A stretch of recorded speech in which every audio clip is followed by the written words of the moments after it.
Let me introduce our two featured speakers today. Both of them work for the Xerces Society, which I found out as we were in a pre-conference dialogue here. They was founded in 1971, so they've been around a while and have become one of the world-renowned leaders in the pollinator arena of conservation. Mace Vaughan has led the Xerces Pollinator Conservation Program since 2003 out in Portland, Oregon there.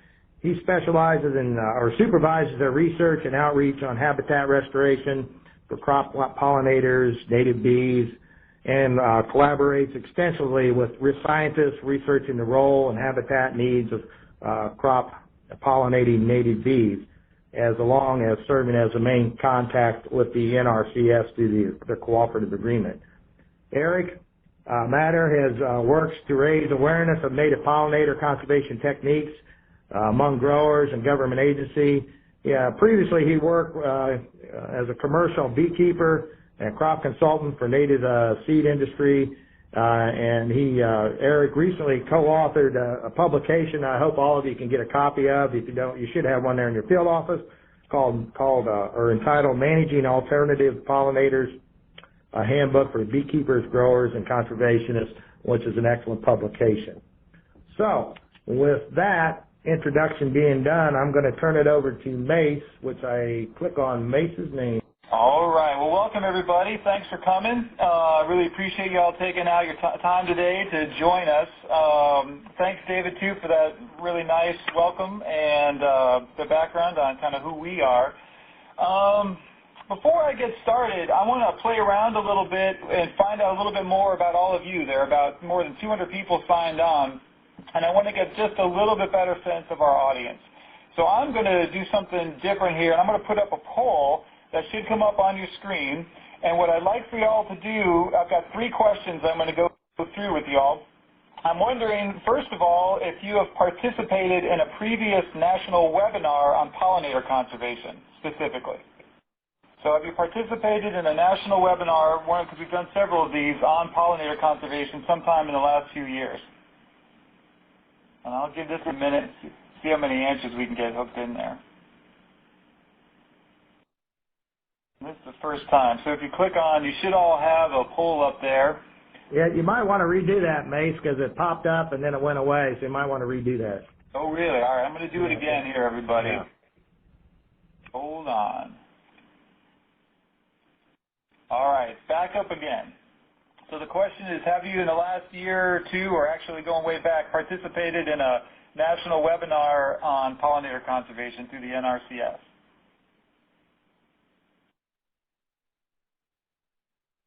All right, that's coming in. I don't know if you all are allowed to see that, but about a little more than half of you have not, maybe a third of you have. That's good enough for me to know. I'm going to put another question up here next. The next one is, hold on. The next question is, have you attended a Xerces-led either pollinator conservation planning short course or some other live event? I'm trying to get a handle of how many of you have seen us give talks on pollinators before.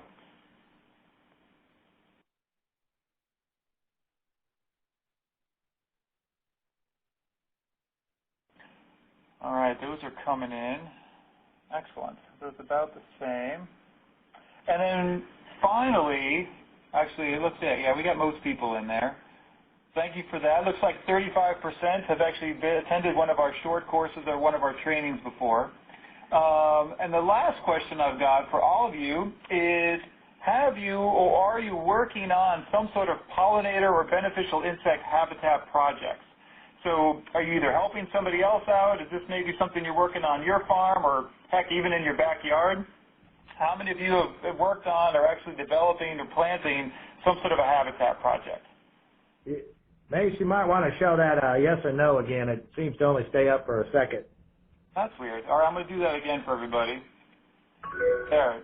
How's that? That looks like it's up this time. So again, the question is, how many of you are actually working on a pollinator or beneficial insect habitat project right now? Or have done so in the past?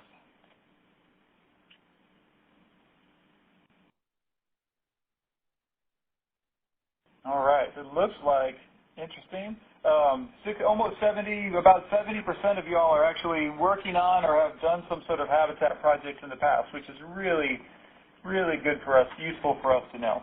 And thank you all for the great habitat work you are doing. Yeah, I think this is a sign of, well, I think there's some big changes going on in ag right now, and a lot more people are thinking about including beneficial insect habitat.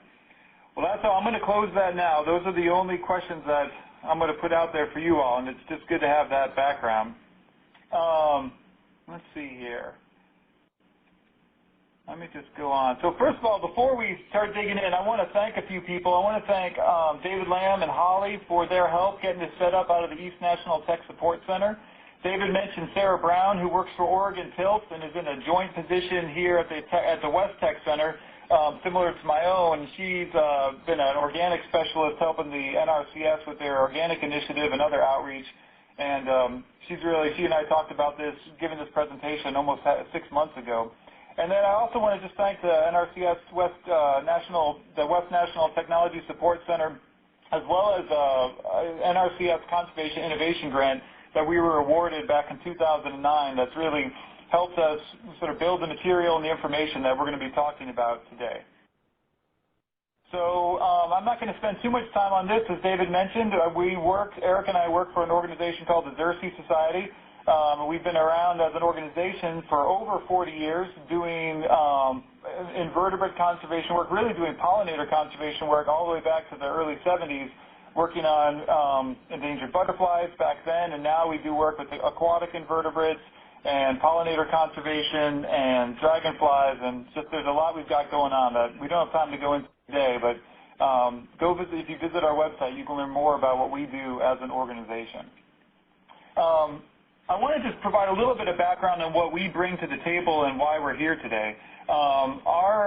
This presentation really comes out of our agricultural pollinator conservation program, and this is a program through which we work with farmers and scientists and the federal agencies, particularly the NRCS, to do habitat restoration work on farms. We help document at-risk pollinators, particularly declining bumblebees across the country, and applied research, where we're working with scientists all over the country to help understand the role of habitat in supporting the service of pollination on farms. We've got joint staff biologist positions with the NRCS out of the West Tech Center, the East Tech Center, and the Cape May, New Jersey Plant Material Center. And these folks out there in the field are helping to provide technical support to the agency and conservation planners and the farmers that they work with all across the country. Eric Mader, who's joining me here today, is also an extension professor out of the University of Minnesota, which again helps us have these connections with the research community and extension community.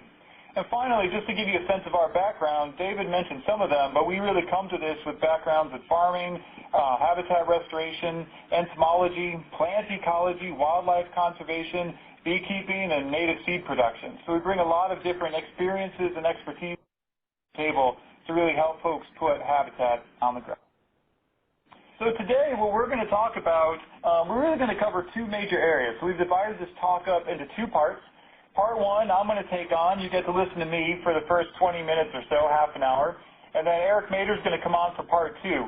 Part one, we're just going to talk big picture, just a couple of slides on pollinator conservation, and make some connections between pollinator conservation and the organic rule, as well as the 2008 Farm Bill.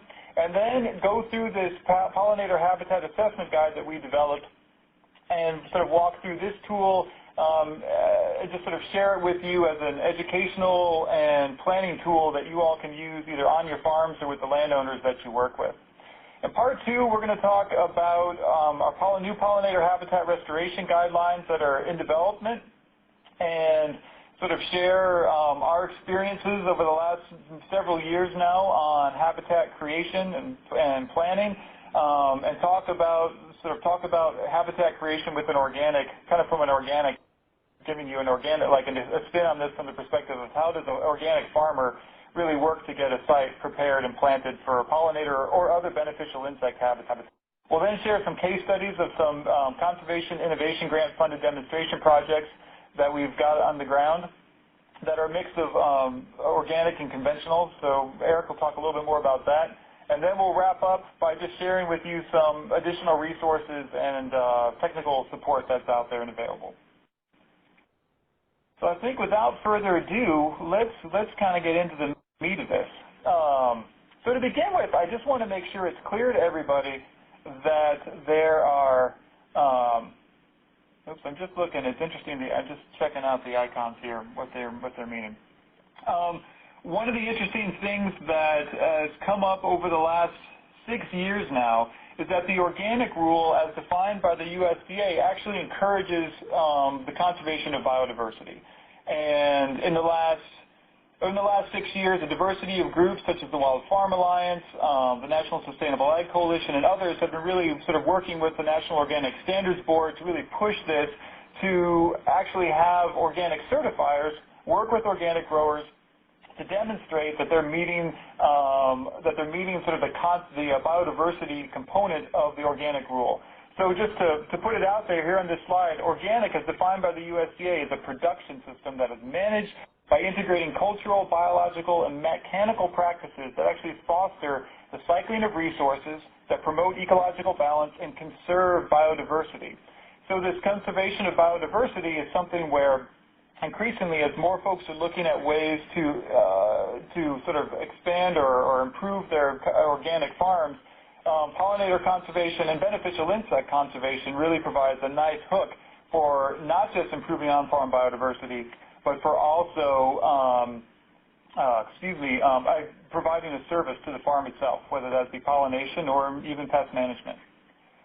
I think it's also important for everybody to know, and I know most of the folks who work with the NRCS are pretty aware of this by now, but for those of you who don't work with the Natural Resources Conservation Service, the 2008 Farm Bill made pollinators a priority for every USDA land manager and conservationist.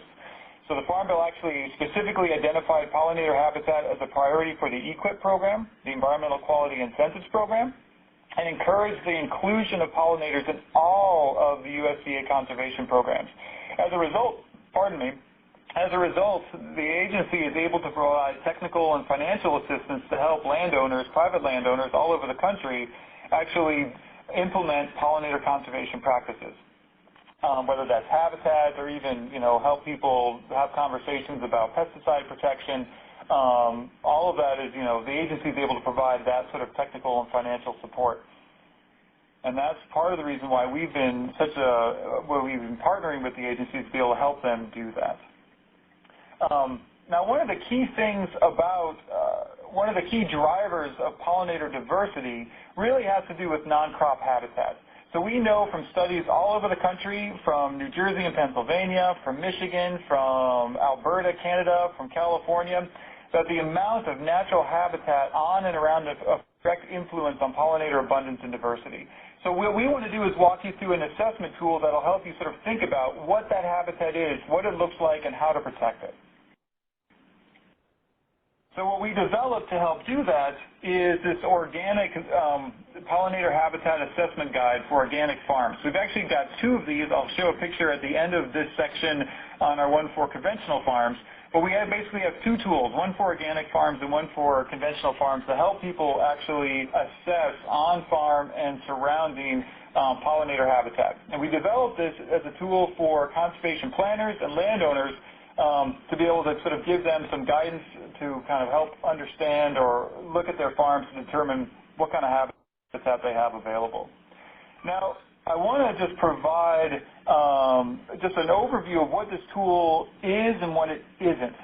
Inside are a series, information that you can fill out about a farm or a particular location, and then a series of questions that you go through sort of assessing.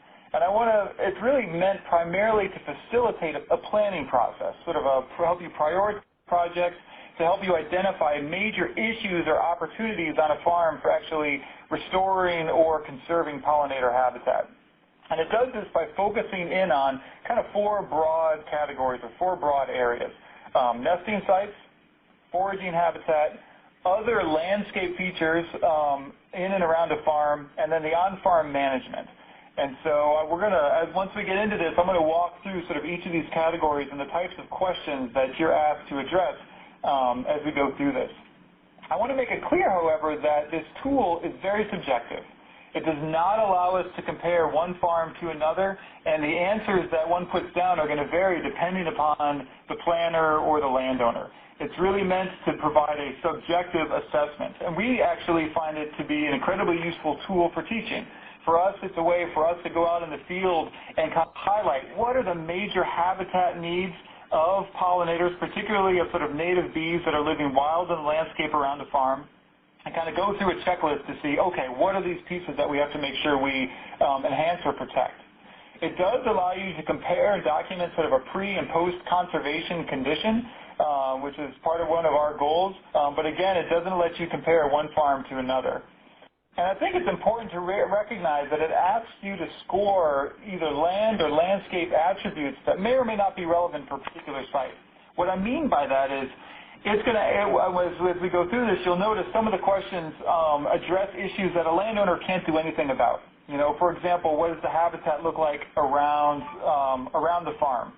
How much natural areas are there, and how much of the landscape is developed?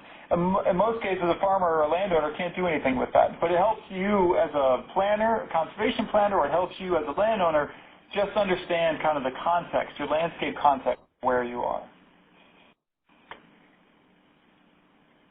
So hey, Eric, before you get started, I just want to remind folks that there was a PDF file of what Eric will be going through, or excuse me, Mace will be going through here, was open, so you do have a copy of that available for yourself.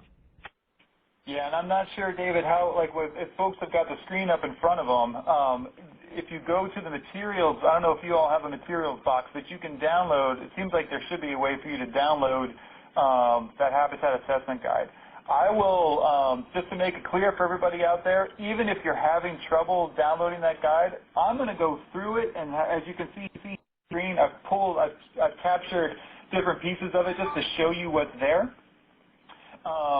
And so at the end of this, we'll provide a link to where you can go. If the link from this webinar tool doesn't let you get it, you'll still be able to go to our website to download it. And so what we will do is make sure that link is clear so you know where to go get a copy of this to be able to view it. So hopefully that'll take care of everybody once we get done. So I'll come back to that point again and let you all know where to find it. So just to walk through some of the habitat, the key habitat pieces that the form helps you go through. The first looks at nesting habitat for ground nesting bees. And it simply has you go through and assess the areas of well-drained bare ground or areas with sparse vegetation, areas with sandy loam soils, whether or not these are abundant or moderately abundant or scarce, just to give you a rough idea of, okay, if I'm looking for ground nesting, bee sites, I'm going to be looking for habitat like, sparse grass or even bare ground, as you can see in the background picture, and potential areas where, these bees might be nesting. You might also look to find, you'll also have to determine, to assess what the cropping system is like and what percentage of a farm or a landscape is not tilled. Tillage can undermine ground nesting bees, and so, this is another score for improving habitat by reducing tillage. And let's see, so that's just ground nesting habitat for ground nesting bees. There's also an area to sort of provide an assessment of sites for wood or cavity nesting bees. So how much deadwood, for example, how many brush piles or snags do you have present in the landscape? Again, you're asked to score this on, are these abundant, are they moderately abundant or scarce? Are there pithy twigs, like plants growing with pithy twigs? Those are, plants that will have hollow stems, like elderberry, for example. How abundant are those in the landscape? And things like that to kind of give you a sense of kind of what habitat is like out there for tunnel nesting or cavity nesting bees. There's also, Section 2 really hones in on foraging habitat, and in this section, we've got, this is where we start to look at our landscape. And this is where some of these questions, you can make a change on or you might not. And actually, in this case, in the landscape context, the landowner is probably not able to change any of these. But it's important to understand what the overall context is for a farm as we're assessing it. So what's the percentage of natural vegetation within a half mile of a site, as an example? And we provide these pictures across the bottom that helps you get a sense of what the level of development or the what kind of natural habitat is in the landscape and provide a score of 0, 3, 7, or 10 on this sort of, as you look at this. And this is an area where before and after are probably going to be the same. You also want to do an assessment of what the dominant vegetation is like. Are we looking at really nice natural habitat dominated by native plants across this landscape? Are we looking at a mix of native and naturalized plants in the landscape, et cetera? Again, just to get a sense of what is the landscape context? What's the dominant? How much native habitat is there, and what kind of diversity is on site? As we sort of get closer in, we start, as we move through the guide, we start looking closer to the farm and closer maybe to a site, to the areas that are, near where one might do some restoration work. And this is where we want to know, what's the percentage of vegetation cover that's actually flowering plants, whether these are forbs or wildflowers or whether these are shrubs in the landscape. And so, as we go through this, you get a lot of points if you've got more than 85% of your cover is actually flowering plants, particularly flowering plants that are good for bees and other pollinators. And this goes down, from more than 85% to 45 to 85%, et cetera. And if you look at this background picture, this is a restoration site around a cranberry bog in Massachusetts. And here we're looking at a lot of dotted mint, which is a fantastic pollinator plant that we put in the ground out there. And my guess is it's probably, the dotted mint alone, about 45% of the cover on that ground. And so that would rank pretty high for that site, just as an example. As we move through this, the other important issue to consider for pollinator habitat is having bloom available through time. So we're looking for a landscape that's dominated by wildflowers and shrubs that are flowering, plants that are providing good habitat for bees and other pollinators. But ideally, we want to make sure that we've got this habitat providing that resource throughout the entire growing season. And to illustrate, I just want you to watch the background of this picture. As we go and we talk about having plants available, 2D here is number of species of forbs that are in bloom in spring. And so here, this is a springtime snapshot of a restoration site at the Lockford NRCS Plant Material Center. And the line I've drawn here in this little chart is sort of the point in time where we are. And then as you can see, there's this sort of cascade of bloom through time as each species in this list blooms later in the season. So we go from this site dominated by lupins in the early spring to the same site dominated by a different species of lupins, as well as California poppy, baby blue eyes, other species that you actually can't see in the picture right now, but a different suite and a more abundant bloom. And then we continue to move through the seasons. If we look at July, now we've got sunflowers in bloom and Madia. We've got a whole new suite of bees. All these pictures were taken of the exact same field just through time in the past year. And so the idea is to kind of do an assessment of how many species do you have bloom during each of these bloom periods from early, mid, and late growing season. As we keep going on, we also want to look at other landscape features. So we want to have an understanding of what the farm context is like. Are most fields in the farm less than 5 acres, meaning that it's a relatively diverse farm, or it's small with a lot of different, either habitats or crops growing around it, or are most crops greater than 50 acres, which just suggests a landscape where it's heavily developed, where there's just a lot of crop and much less habitat on the edges of those fields. And then we want to also be looking at additional landscape features just within the landscape. Do we have riparian areas? Are there hedgerows? Are there flowering cover crops that are used either on or adjacent to your habitat or to a farm site that you're assessing? These are some of the pieces that we want people to think about as we move through, as they're sort of using this assessment tool. And finally, we want to look at actual practices on the farm. So the whole first 3 sections really are addressing the ecology of pollinators, the ecology of bees on and around a farm. This last section has to do with what are the farm practices that may potentially be affecting these habitat pieces. And so the first piece of this involves the use of pesticides. And you might wonder, well, why are we including that on a talk on organic farms? Well, there are many organic approved pesticides, particularly organic approved insecticides, that have broad spectrum impacts, just like any other farm. If you're using spinosad or Bavaria, or pyrethrum, these are all insecticides that will kill bees just as easily as they kill crop pests. And so we want to go through and have people look at and assess what their potential impact is on sort of adjacent habitat from pesticide use, and be thinking about how to make that, make the landscape safer for bees. And then the second part of this, hold on, is we want to look at some of the actual farm management techniques. So in this case, we're talking about practices like burning or mowing or haying around the farm. Ideally, I had one organic grower I worked with who had a big apple orchard, and he just mowed a third of the understory every year and had tremendous bee diversity just from the bumblebees and other species that were living off of the plants, not to mention the nest sites that were in that sort of that carefully managed landscape. There are other things to look at. If grazing is an issue, again, is grazing being organized or managed to maximize wildflower production? What's the cultivation practices for weed control? Many organic farms, without the use of herbicides, rely upon tillage as a tool for weed management. Well, like I mentioned earlier, for our ground nesting bees, tillage can undermine those ground nesting bee nests and actually wipe them out. And so if there are ways, it's important to understand kind of how tillage is being used, and to think about, are there ways to either minimize that tillage or to really target it specifically in order to protect.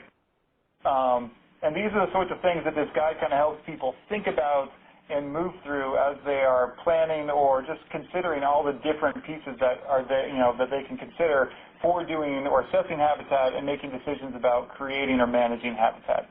I mentioned before that we've also have a similar form available for conventional farms that has some minor tweaks addressing some of the crop-specific issues in that landscape.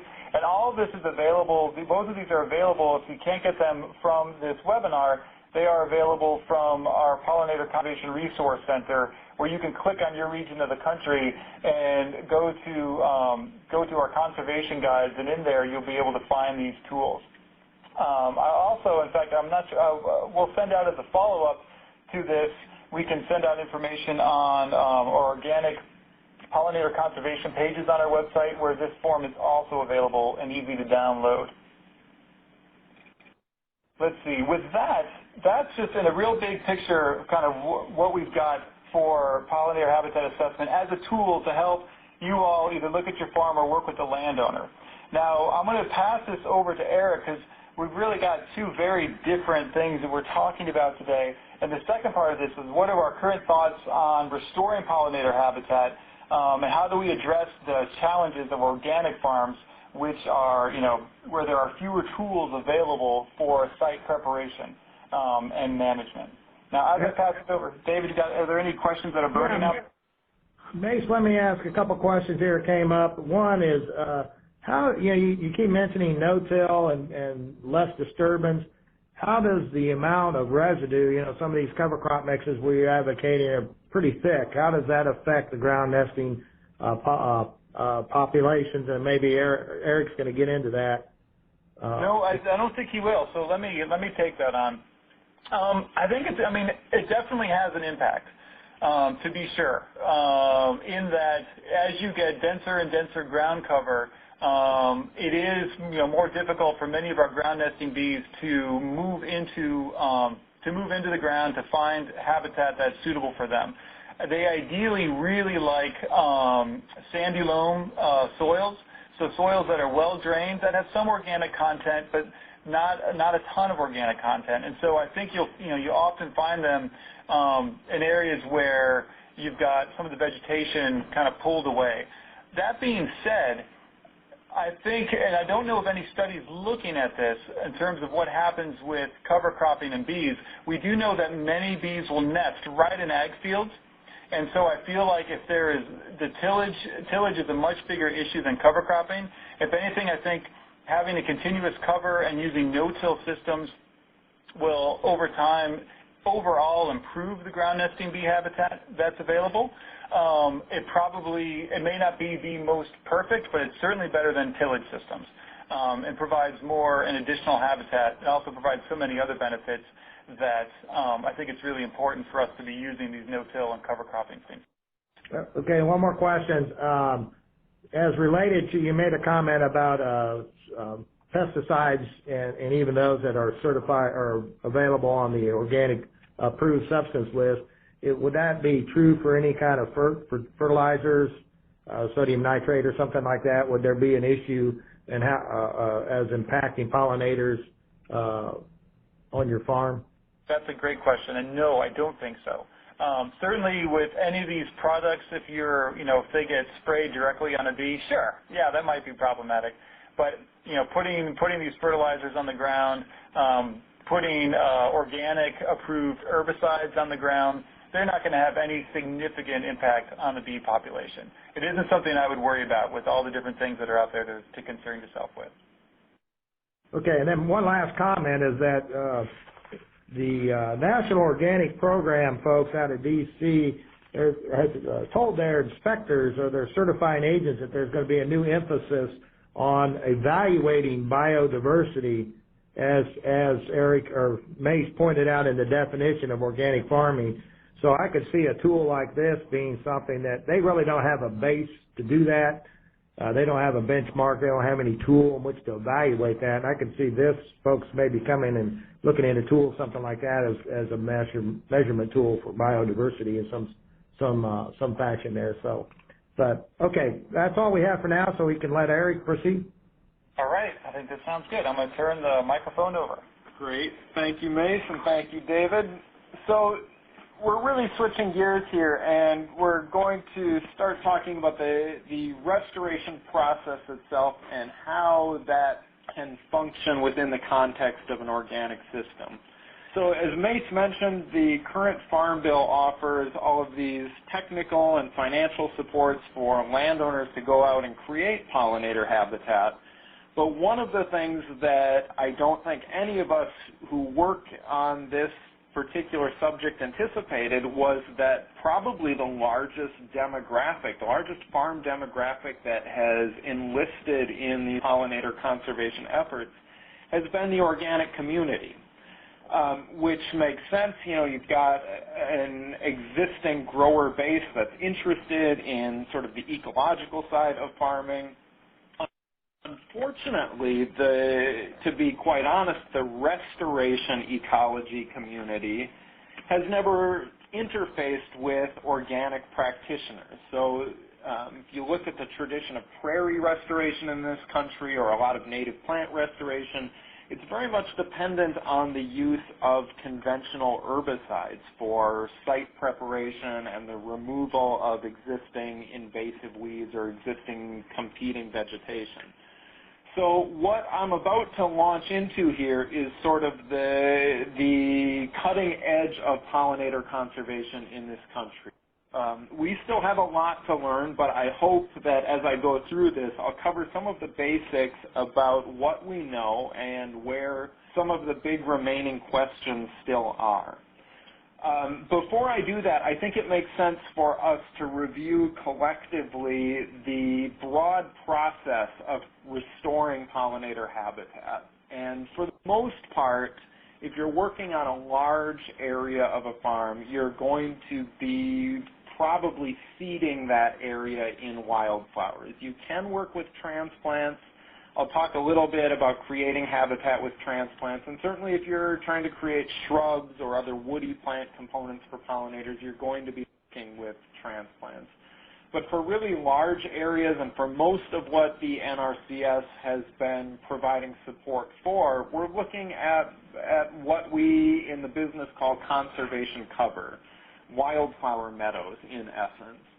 So the process of seeding a wildflower meadow involves sort of these basic steps of first removing all of the weeds or all of the competing vegetation prior to planting, creating a seed bed where you're not disturbing the dormant weed seed bank, where you're not going in after removing the weeds and performing a bunch of additional cultivation and bringing buried weed seed up to the surface where it may germinate.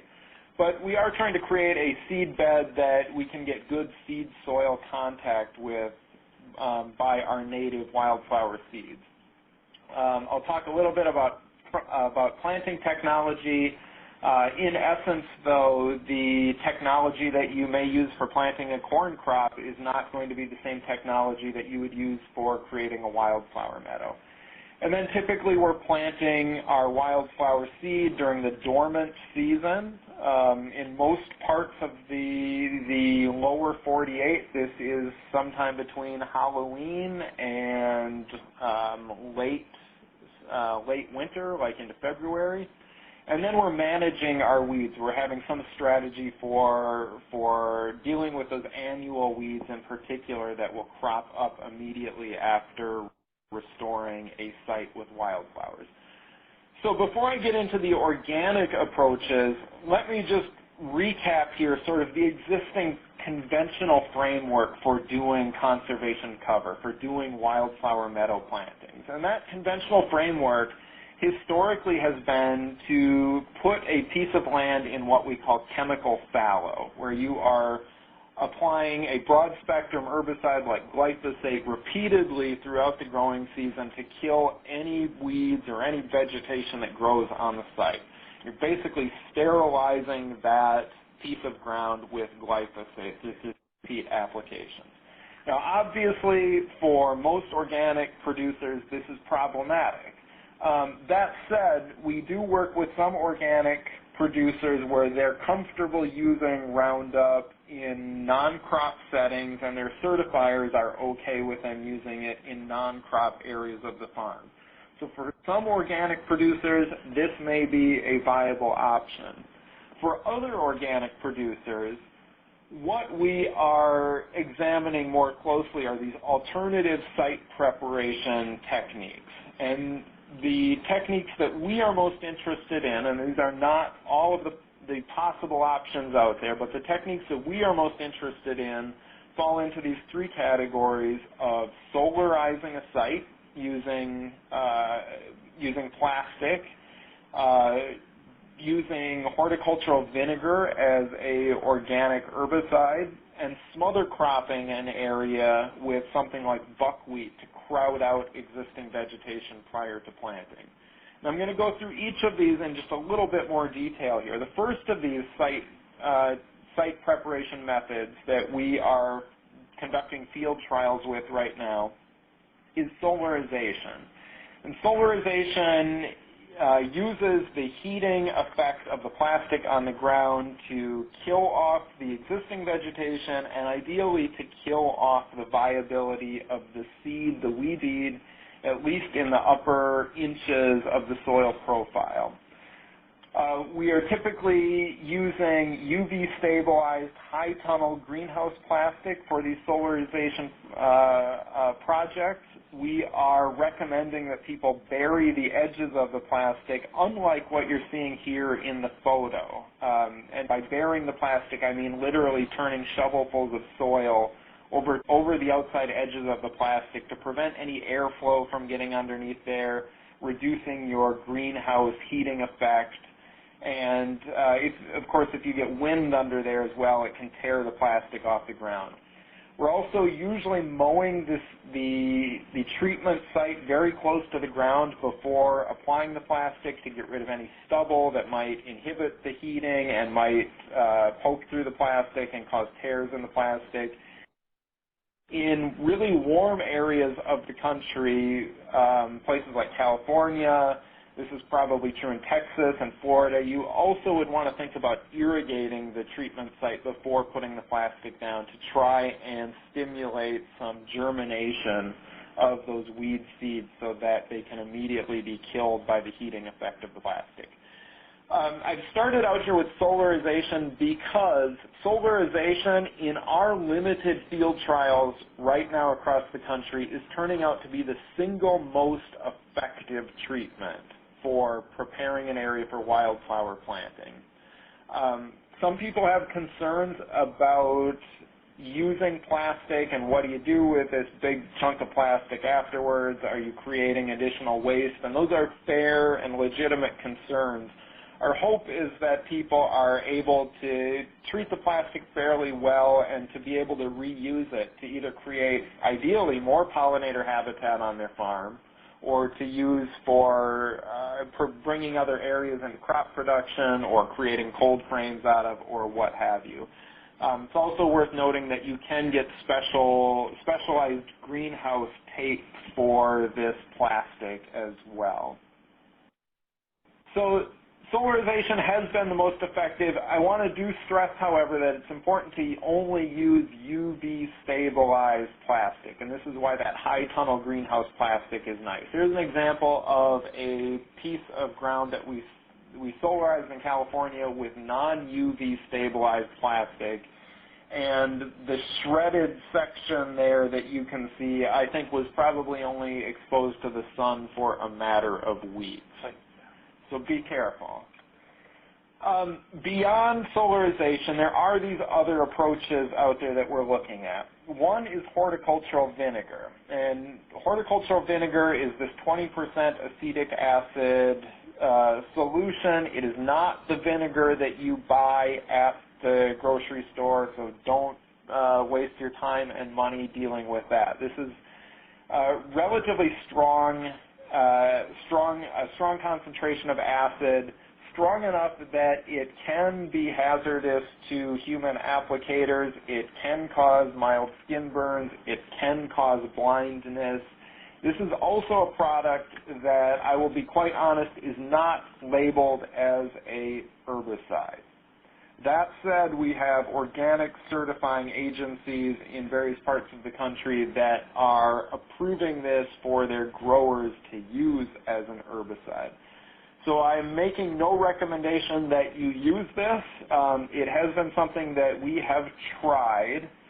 We have found in our limited work with it that it does require repeat applications to be successful, and that its success on grasses, it has been very limited to date. So this may ultimately prove to not be a totally viable site preparation method, but I wanted you guys to have some exposure to it and know that it's one of the options that we've considered. It's one of the options that I know other organic producers have tried beyond even our work with farmers out there. The last site preparation method that we have field trials going on with, the last organic method, is the use of smother cropping. And smother cropping has been conducted mostly with buckwheat and Sudan grass. And my preference is to use buckwheat. Sudan grass creates so much biomass that I don't always know quite what to do with it. But buckwheat has been fairly safe and fairly easy to incorporate and fairly easy to break down after use. So the idea is that you create a heavy seeding density of buckwheat, planting it at something like 100 pounds per acre in our experience, and plant it at an optimal time so it will put on a lot of biomass and crowd out the existing vegetation. Ideally, you're cultivating the planting area once, you're immediately planting the buckwheat into it. The buckwheat will then crowd out enough vegetation that you should be able to plant some wildflower seed into late in the season. Now, all of that said, there are some critical issues here with the use of smother crop. First, planting time is tricky. You really are going to be most successful with this if you already have a pretty good understanding of cover cropping options on a farm. We've seen people planting buckwheat either too early and not getting a good stand, or planting it too late and not having the biomass necessary to crowd out the weeds for the growing season. And then, on top of that, this year we've had a particular problem with field trials nationwide where the drought has caused these buckwheat stands to not really establish well at all. And for farmers who wanted to create habitat on sort of the back 40 where they didn't have good access to irrigation, have really not been very successful with this. And it does require a full growing season of smother cropping, and you do probably want to mow it before it sets seed each time, so you may be looking at consecutive crops of buckwheat before you're able to go in and plant your wildflower seed in the fall. I see we have a couple of questions, so I'll just follow up with these quick before moving on. First, We have a question, what does horticultural vinegar do to soil pH over time? What we found is generally that the soil is good enough at buffering the vinegar out back to its sort of baseline conditions. If it is a concern, you know, obviously you should be testing your soil. If it is a concern, simple liming should bring it back into alignment. We have another question, does the vinegar kill insects? Aren't we trying to avoid that? The vinegar may kill insects. It would only kill them as a contact insecticide, meaning that you're going to have to directly spray it on the insect in order to kill them. And in terms of your costs and benefits, your risks of harming insects with it, you know, you're going to cause some insect mortality simply by cultivating a piece of ground. Our hope here is that these site treatment disturbances are offset by the much greater benefits down the road of creating this habitat that's going to make many, many more insects for you. Eric doesn't know, but I added this slide showing one of our sites without water. Okay. To give you a sense of what happens when buckwheat doesn't get the water that it needs. So Eric didn't know this was coming up. I did not know this, and it's funny because Mace thinks that this stand looks bad, but I've seen some of our stands look much, much worse this year. So yeah, irrigation has been a tricky thing this year with the drought, and that has been, I guess, one of the other unanticipated benefits of solarization in contrast. All of this heat has made our solarized sites look really, really good and really ready for planting this fall. So are those the only organic site preparation options? Of course not. There, as I mentioned, are many other options out there. This is the cutting edge of restoration technology. There are huge questions and huge amounts of work that still needs to be done to find out most effective ways of abating weeds from organic ground and preparing it for wildflower planting. I did want to touch on a few other options here. Repeat cultivation as a site preparation method has not been successful. It's consistent that not been successful for us in many states across the country.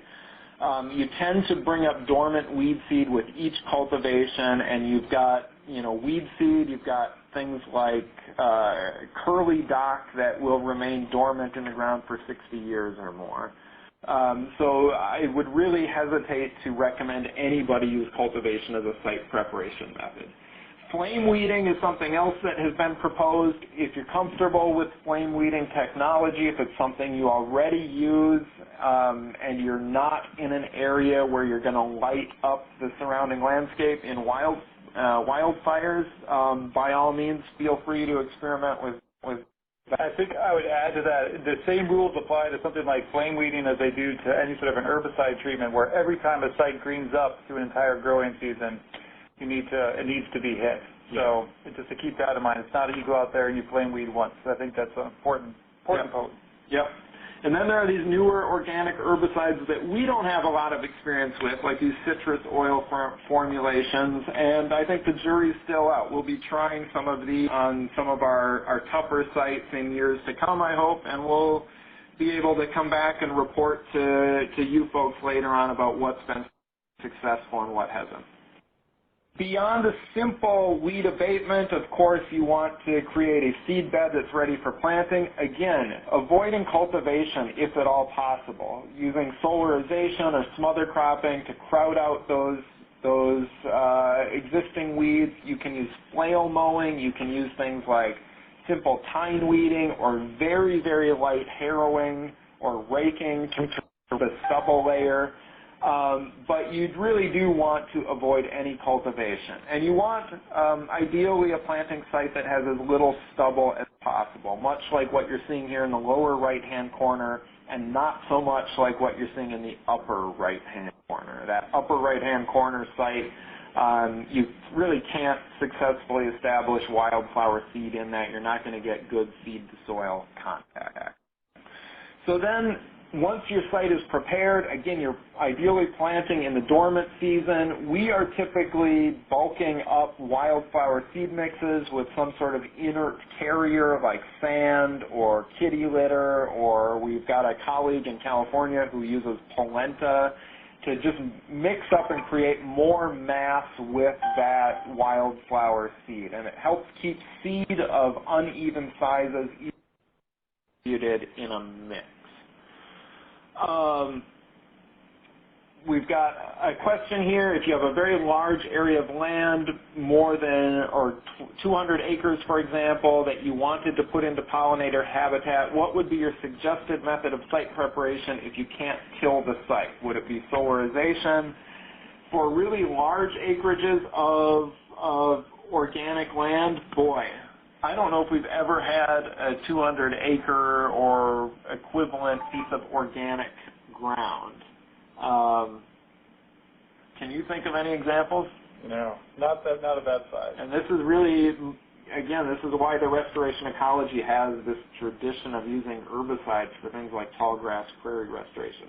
My approach, if I had to confront a really large landscape like that, would be to do it in pieces, to take it one piece at a time and take it off in using solarization or smother cropping or any of these techniques, but doing it in small chunks and adjusting my site preparation methodology accordingly. We have this convenient term in restoration ecology called adaptive management, where you adjust your methods as you move forward based upon your success. And then we've got one more question here. Now I'm going to move on and keep us on track. Most weeds are native plants and actually provide good habitat. Shouldn't we be okay with this unless the weeds coming up under or after cultivation are invasive? Actually, I don't know if this is true. Most of the sites I'm working at, I'm dealing with non-native turf grasses, I'm dealing with plantain, I'm dealing with Canada thistle, yellow star thistle in the west, or cheatgrass. I think from my perspective in this case, this actually goes back to some of the site assessment issues. It's come up before in other conversations that sometimes you look at a site and instead of restoring it to pollinator habitat, you can think about enhancing it. So if you've got a site that already you feel like it's dominated in predominantly native plants and you just want to increase the abundance of really good pollinator plants in that landscape, I think that would change your approach, where you could take advantage of the habitat that's there and look to go through and spot treat it, spot mow areas, come in and use one of these techniques to prepare smaller segments, or as Eric's going to talk about in a moment, come in with transplants and a lot of mulch to bring specific species into a landscape that already is pretty good and just enhance it to make it better. So that's another approach. Great. Thanks, Mace. Keeping us on track here, I want to talk just briefly about seeding technology. And the appropriate technology is the technology that you have. For really large areas of land, we have people out using things like native seed drills, which you can see an example of there in the upper right-hand corner. These are the optimal tool for handling seed of diverse sizes and shapes. They can plant into a bit of a stubble layer, and they position the seed right at or just below the soil surface, which is the optimal planting depth for most wildflowers. But, you know, we have other options. You can use a lawn drop seeder like you see in the lower left-hand corner for seeding smaller areas. You can use an ATV-mounted seed spreader, like that broadcast seeder there at the bottom of the screen. To the right of that, we've got Brillian pasture drop seeders that are meant for seeding forage legumes and pasture grass that seem to work pretty well for native wildflower seed as well. You've got belly grinder seed broadcasters.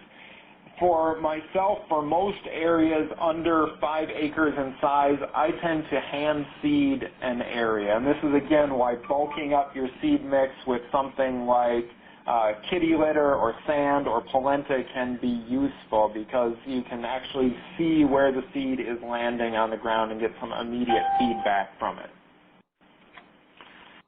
So after you seed an area, ideally you want to roll the seed into the ground using a cultipacker, using something like a lawn turf roller that you can rent from a hardware store. You fill it up with water, it weighs a bunch of weight, and then you go out and get yourself a low-paid intern to roll it around for you and work up a sweat. But you really want to put the seed right on the soil surface or just below the soil surface. Again, this is why you don't want to use a grain drill to try planting your native wildflower seed. But you do want to roll it or cultipack it into place so that you're getting good seed-soil contact. Now, following this, you're going to go out, you're going to look at most pollinator plantings that are created this way the spring or the summer after they're seeded, and you're going to see this huge flush of weeds, especially annual weeds that tend to dominate the site. And there are some exceptions to this. We see less of this in places like California, where native wildflower seed tends to comprise more annual species in the mix that can help crowd out some of these things. But in the Midwest, in the Pacific Northwest, in New England, in the Mid-Atlantic, the Southeast, where we're working more with perennial wildflower seeds, you see this big flush of annual weeds that tends to dominate sites very quickly. We usually control these, and this works really well in organic systems, simply by going out and mowing or using a string trimmer to knock down those annual weeds right in the middle of our planting. So in essence, going right over the top with a mower and mowing down our pollinator pasture in the first year.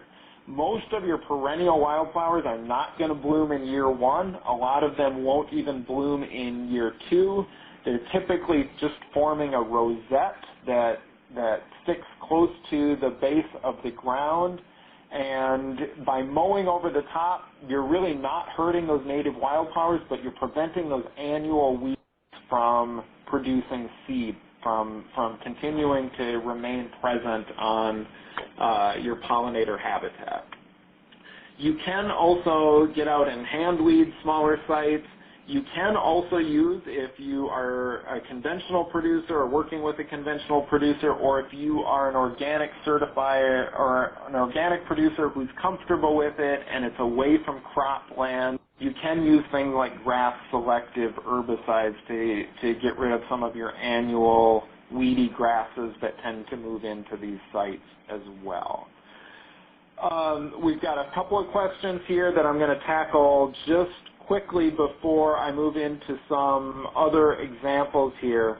We have one question: doesn't solarization only work in areas of the country with long periods of very hot weather, including nighttime temperatures? Not necessarily. We've got a few producers up in northwestern Washington where, I like to joke that they get about 5 hours of sunlight per year, who are having some pretty good success with this and having good success not just with creating pollinator meadows, but bringing organic land production that way as well. So depending on how much dormant weed seed you have and the heat units that you do get, you can have some success with this elsewhere. In some places it might require more than one seed for maximum effect. We've got another question. Once established, how long can we expect a seeding to last to provide habitat for pollinators? Ideally, you do this right, ideally it could last indefinitely. We now have a 100-year tradition of tall grass prairie restoration in this country. Properly managed, those restored prairie sites have persisted for decades. And we still have a lot of work to do to understand what some of the operations and management practices are that will help ensure longevity of these pollinator sites, but that's sort of phase 2. That's where we hope to go. And then there's a last question here. Do we have to use organic seed or certified seed for pollinator plantings on organic farms? And the answer is generally no. First and foremost, it's basically impossible to get organic seed, organic wildflower seed for many areas of the country. Most certifying agencies seem to be okay with producers using non-organic wildflower seed, as long as they've done a simple search of the market to ensure that there aren't organic sources out there for some of these. So I've talked here specifically about seeding. As Mace mentioned and as I mentioned earlier, you can do these types of plantings with transplants. In fact, I did about 2 years ago a 2-acre wildflower restoration using transplants alone in Florida on a day that was only about 150 degrees or so, and my back still hurts from the process. But it is an option, and if you are an organic producer who's used to starting vegetables as transplants, you may very well be comfortable with that process, and you could apply that to creating transplants of native wildflowers and planting them as well. Keep in mind that your transplants are usually going to need supplemental irrigation, oftentimes for a full year, sometimes 2 during the establishment phase. Drip irrigation tends to be really useful for that. You'll want to mulch in your plantings as necessary to protect them. You'll want to use animal guards as necessary, especially for woody transplants if deer browsing or rabbit browsing or antler rubbing is a concern.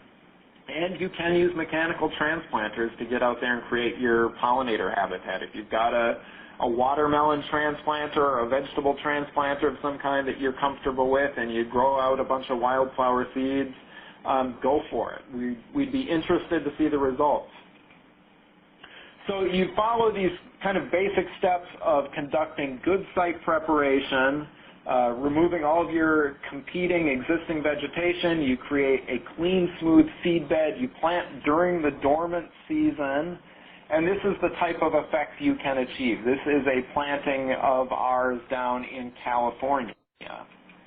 This is another example of the effect that you can achieve. And I'm going to drill through just a few quick examples here, real-world examples.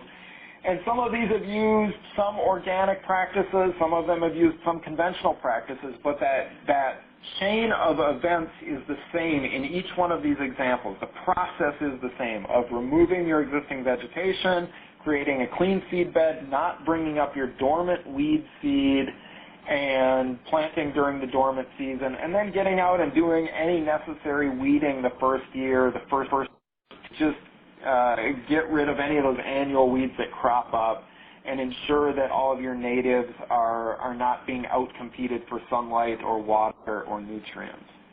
So another example, this is a cherry orchard here in Oregon where the grower has these field border areas that he's worked mostly with transplants, gone out and used transplants in this particular case to create these wildflower plantings. Another example, this is a rangeland planting in California. Pollinator habitat can certainly be compatible with things like grazing. You can see, look at this site in April 2010, just as those wildflowers were beginning to germinate and beginning to bloom. And then a month later in May, boom. They all really came on strong. And then later on, a year later, we saw these slower to establish perennial wildflowers really coming into picture and beginning to dominate the site. Another example, a blueberry farm in New Hampshire followed the same process of weed abatement, site preparation, dormant season planting, and this is the effect that they were able to achieve. It's pretty amazing. Another photo of that same site, the photo there you're seeing in the foreground, or the plant you're seeing in the foreground is primarily the dotted mint, the Monarda punctata, a great bee plant for most of the eastern U.S. Another example, a field border planting here in Oregon, again on a pear and hay farm. You can see in the inset photo, it had this border area between the road and the hayfield across the road from the pear orchard there. This was a weedy area on the farm. We established some perennial shrubs to create a hedgerow and seeded it with wildflowers, and you can see what it looked like there a year after planting. Another example, this is an example where we actually hydroseeded native wildflowers in a slope area on a cranberry farm in Massachusetts, totally dominated by non-native weeds before restoration. Look at it afterwards.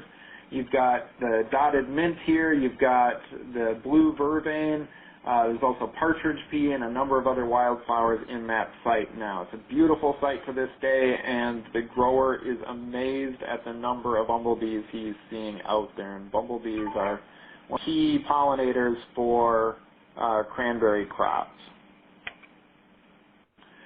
So all of this basic process of doing site preparation, weed abatement, creating a good seed bed, planting techniques, and how you use those different types of planters like the native seed drills, the broadcast seeding, all of that is summarized in these draft conservation cover and hedgerow job sheets and implementation guides that we've developed at the Xerces Society over the past 3 years. We now have these guides for 3 regions of the country, or 6 regions of the country, Florida, the Mid-Atlantic, New England, the Upper Midwest, the Pacific Northwest, and several regions, sub-regions of California. These are intended to help you with your own habitat planning process, to give you sort of a roadmap for success. It's the whole blueprint laid out for you, step by step, what you need to do to create pollinator habitat like these examples you've seen here. Mace and I still have some fine-tuning to do to these job sheets and these implementation guides with our staff, but we are actively collaborating with a number of states to develop these into official documents for the field office level staff. If you are with the NRCS, and especially if you're at a state office level and you're interested in working with us to develop something like this for your state and your field office folks, please do feel free to get in touch with us, and we'd be happy to tell you where we're at in the process and to work with you on creating a customized guide for yourself. The job sheet, as I mentioned, walks you through the basic steps. It has on the one side the implementation guide, which lays out the process, and then the job sheet itself helps you assess individual site conditions that will be relevant to your specific planning process, like making sure the habitat area will be protected from pesticides, helps you assess the weeds that are present. It asks you a little bit about cropping history so that you can adjust course as necessary for any weeds that might be an issue, or soil compaction, things like that. It tries to get at all of those key planning considerations to keep in mind. And you can see a couple of screenshots here. It also helps you identify specific seed mixes, and we give you sample seed mixes in these implementation guides. It helps you identify whether you want a dry land seed mix or a wetland seed mix, whether you want to create a customized seed mix, or whether you're going to be working with transplants. It tries to capture all of that and help you document the process for maximum effect. So the next steps for us in this process of developing technical guidance for habitat restoration really comes down to customizing these job sheets and implementation guides at the state office level. We're also finding a greater and greater need to develop long-term operations and management guidance, and some of that comes down to us needing to go out and do field trials to try a few different practices and see what will be most effective.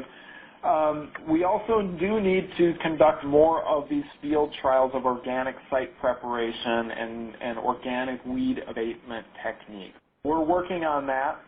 And then we hope to work with the plant materials program and the native seed industry in the future to try and bring more native wildflower seeds into production, because currently, with as many of you great folks out there doing pollinator habitat, we are running into inventory shortages of some of our key species.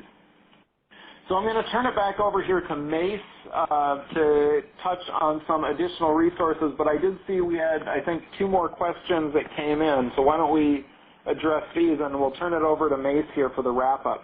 The first question, how much habitat do we need to establish to be beneficial? Is there a ratio of habitat to cropland acres? And the kind of snarky first answer to this question is that the more you can create, the better. And really any habitat that you create can be beneficial as long as it's protected from pesticides and not serving as a population sink rather than a population source. So really anything you can create will be really, really useful. In terms of the ratio of habitat to cropland acres, that's a little bit trickier to tease apart. Mace, what are your thoughts on that? My thoughts on that right now is that we don't have good data on it. But recently, through the USDA Specialty Crop Research Initiative, a team of scientists all across the country has been funded to try to get a better handle almost on this very specific question, where we need to have more and more information on what is the benefit of specific areas of high-quality habitat. And so hopefully we'll have more of that data coming out of the research community. Certainly, even with some NRCS funding the last few years, we've seen clear demonstration that these smaller habitat projects, hedgerows, for example, in California, do have a benefit. What we don't have yet is a really good economic analysis of that benefit. But that is coming. There are scientists all across the country that we're working with who are looking at these sorts of questions, and I think we'll have more and more information as time goes on. Yeah. So the second question is, what is the single driving force or the single greatest driving force for the establishment of pollinator habitat on a large scale by private landowners, and what monetary assistance is available to help establish habitat? And this person is referring to habitat in excess of 20 acres. And I think I can take the first crack at this, but Mace, I want to hear your thoughts too. You know, the single largest driving factor is simply landowner interest and landowner motivation, which is great.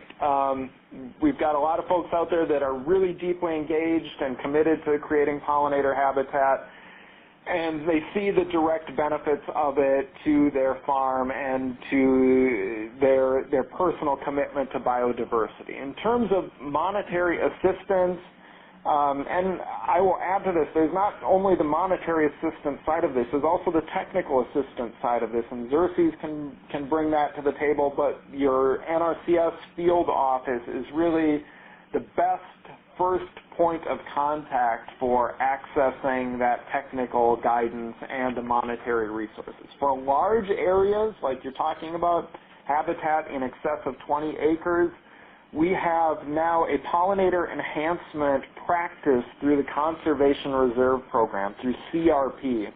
So if you're interested in that, you might check with your local USDA service center, make some connections with your NRCS person, your NRCS field planner, and your FSA person for your area. And find out about upcoming CRP sign-ups. Find out about this pollinator habitat enhancement called CP42 through the Conservation Reserve Program. By agreeing to sign up for CP42, this pollinator practice, it actually makes your application into the CRP program more competitive. You get some additional points in ranking your application against somebody else who may not choose to do this. Mace, any other thoughts? I think the only other piece I'd add to it is that if we look at number of contracts, unfortunately we don't have good data, at least through the NRCS, on number of pollinator habitat contracts that have been developed over the last number of years. It's been very hard to collect that data. There just hasn't been an accounting system to do it. But from talking with folks at the state level all across the country, we're seeing that each state has, either dozen or dozens of projects going in each year.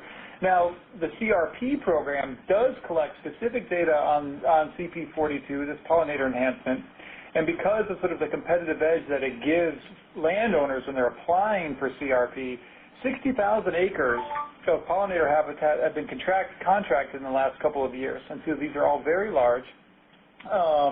And I think have been, to a certain degree, that competition and trying to have projects that are going to get funded has helped move that along. So it's just sort of a little bit of competition for funding for a program like CRP has been very useful. So I'd add that. It kind of complicates things a little bit where there's an interest, to be sure, but there is a little bit of competition for restoration funds, particularly in the Midwest and from Colorado all across the Midwest. Great. Okay, we've got 5 more quick slides here that I want to get through to wrap up. I do see 2 other questions that I'm just going to deal with really quick, and then we're going to move on. First question is, are there any plans to develop these regional guidance documents for the Southwest? If you're with the NRCS, feel free to get in touch with us. We'd want to channel this through the state office folks and coordinate with everybody so that we're not duplicating efforts, and so that we're creating something that's probably most relevant to the needs of people at a statewide level. So, feel free to get in touch if that's an issue. I will just layer on top of that the Los Lunas, New Mexico NRCS Plant Material Center and the folks down in Tucson, Arizona, the NRCS Plant Material Center there are in the process of conducting trials either with different seeding mixes or with different plants. And there's definitely been a growing interest in the Southwest states. So I think we're going to see more coming out, and particularly the Los Lunas PMC has been working on some habitat projects there and some guidance materials there for the last several years, and they've got some really good stuff coming out from those PMCs. Okay. And then last question before I turn it over here to Mace is, are there funding opportunities available for the tribes for this type of conservation work? I would have to defer to your state office tribal liaison. The NRCS in most states has a specialist who works with the tribes and can tell you what might be available in your particular area. I don't know, broadly speaking, what's generally available, and I'm guessing it probably does vary a little bit from state to state, so do check with your state office NRCS folks. I do know, too, that there's a priority for typically underserved communities, of which most of the tribes are, and so private landowners on tribal land there probably are extra incentives for technical and financial assistance, but like Eric said, it'll be important for you to talk specifically with your state or your local NRCS representative just to make sure, to see what the conditions are where you are. So I just want to wrap up here by just talking about where to go for more information. As you know, the Xerces Society has been working on these kind of projects over the years. We've developed a lot of materials, and these are all available at our website here at xerces.org, and just follow the links to the pollinator program. If you want to go if you want just one-stop shopping for a real overview of how to provide or design or think about pollinator habitat conservation, I would recommend checking out our book, Attracting Native Pollinators. It's really written for a very broad audience, from homeowners to farmers to natural area managers, even for agency staff. And it's kind of one-stop shopping for habitat restoration and conservation for pollinators. If you want to go straight into your region, you can click here. You can go visit our Pollinator Conservation Resource Center, where we've assembled all of the materials that we can find: plant lists, conservation guides, pesticide guides, nest construction information, links to identification, etc. All of that is available through this site. Eric has a burning... Yeah, and I'll add one thing.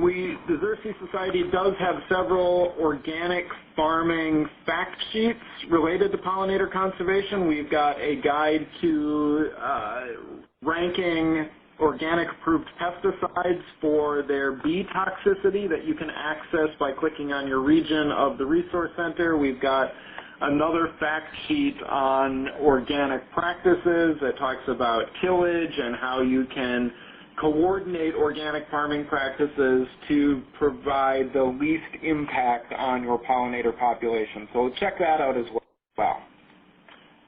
And finally, I just like, if folks out there, particularly actually those with the NRCS, if you've got projects that you're planning or reviewing, we are here to help. We've got funding from the NRCS to help the NRCS do this kind of work.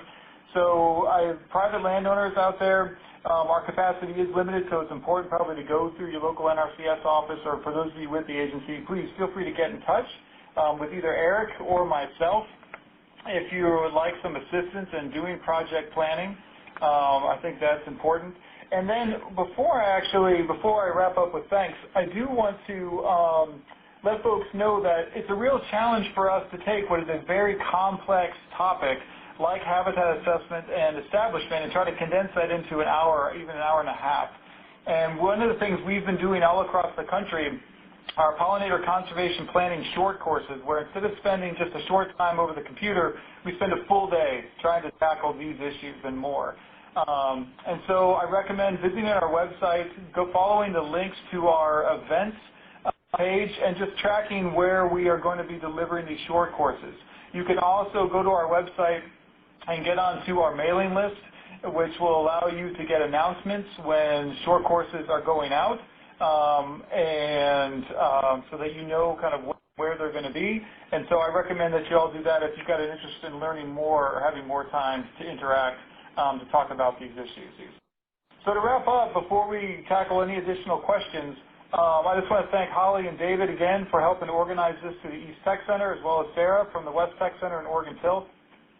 Again, thank the West Tech Center and the NRCS overall for their financial support, and the support of Xerces Society members, the NRCS, and a large number of private foundations who've really helped us do this work nationwide, grow this program, and grow our ability to really help all of you or work with all of you to put habitat in the ground. When it comes down to it, we couldn't do it without your interest, without your enthusiasm, and without you kind of, putting the seed out there to really make this happen. So thanks to all of you. Thanks to you folks over at the East Tech Center.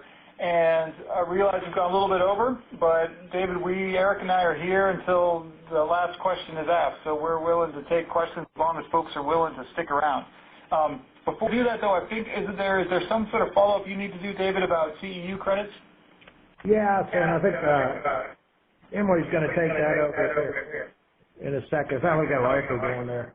I want to thank Eric and Mace. I think that was a very thorough explanation of what they're doing. I really appreciate that. And if I can I think, Eric, you have to turn control over to Emily to go to the next slide. Do we have any questions out there that came in via the phone, operator? Emily? No questions via the phone. Okay. If you'd like to ask a question, you can dial *1. We do have a raised hand.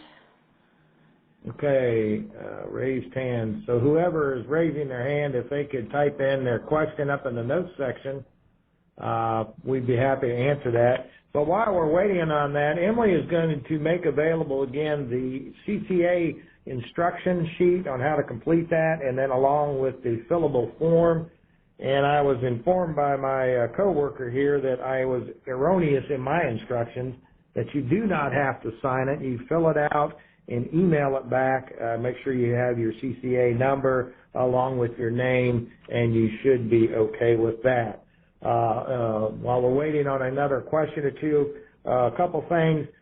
You will be receiving an email from Holly Kirkendall to acknowledge your participation in this webinar and do whatever you want as far as your training. And along with that, we will be attaching the PDF files that were made available, the assessment sheet, the copy of the fact sheet or the job sheet, and then the other assessment or document that Eric was talking about there. So we'll make those all available.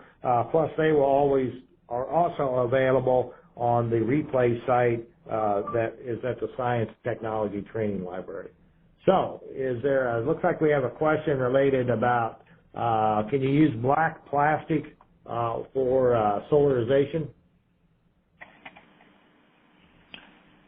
Oops, I lost you there, David, but it sounds so taking that question on, can you use black plastic? You can use black plastic. However, one of the advantages of clear plastic for solarization is that some plant species require light in order to germinate. So you can maximize your germination by having clear plastic, which gets that light down to the seeds to help them germinate and then die out under the plastic itself. Black plastic has its has its uses. If you've got it on site for a couple of years, it's almost like keeping the seeds off and smothering what's underneath it. But in general, from our experience and from the experience of others we've talked with across the country, it's better to go with clear plastic. Eric? And I would add that you get greater heat transfer through the clear plastic. The black plastic tends to absorb a certain amount of the heat rather than transferring it through to the soil profile. Okay. I had another question here. They're asking about if there's any similar organization to the NRCS that Canadians can approach or for more detailed technical assistance. That is a very interesting question. The short answer is no. The NRCS and even the Farm Service Agency here in the U.S. is really very unique compared to what's set up in Canada. So there are a couple of agencies that do work on thinking about conservation and agricultural landscapes. This is primarily Agriculture Canada and Environment Canada. But there isn't a program that really links those in the field who can provide technical and help get financial support to landowners. The way things work in Canada is a much more centralized approach to setting up kind of overall biodiversity goals, or overall, I should say, agricultural conservation goals. Planning, this typically happens at the national level based on 5-year plans. And I will admit I don't fully understand how that goes out, but it typically there aren't ways where individual landowners typically get funding or direct technical support. There are other avenues, though, by which they encourage folks to sort of take on conservation practices. But again, I know some about this, but not as much as I would like to know. Especially since my wife's Canadian, you think I have it all down. Yeah, sounds like it there. Okay, operator, Emily, do we have any audio questions coming in? Nope, no audio questions. Okay. And I guess seeing that we don't have any more written questions, I'll just maybe wrap this thing up. Again, I appreciate Mace and Eric taking the time for doing such a thorough explanation. And it's always appreciated to see their PowerPoint presentations with the most excellent photos of anything I've ever seen. And we appreciate your effort. And again, remember to check out the Xerces website along with the training library. And we just, I guess we conclude this today and say thanks and look forward to having everybody participate in future webinars that we're offering here from the Tech. So let's just call it a day, gentlemen. Thanks again. All right. Thank you, guys. Keep planting wildflowers. There you go. Thanks.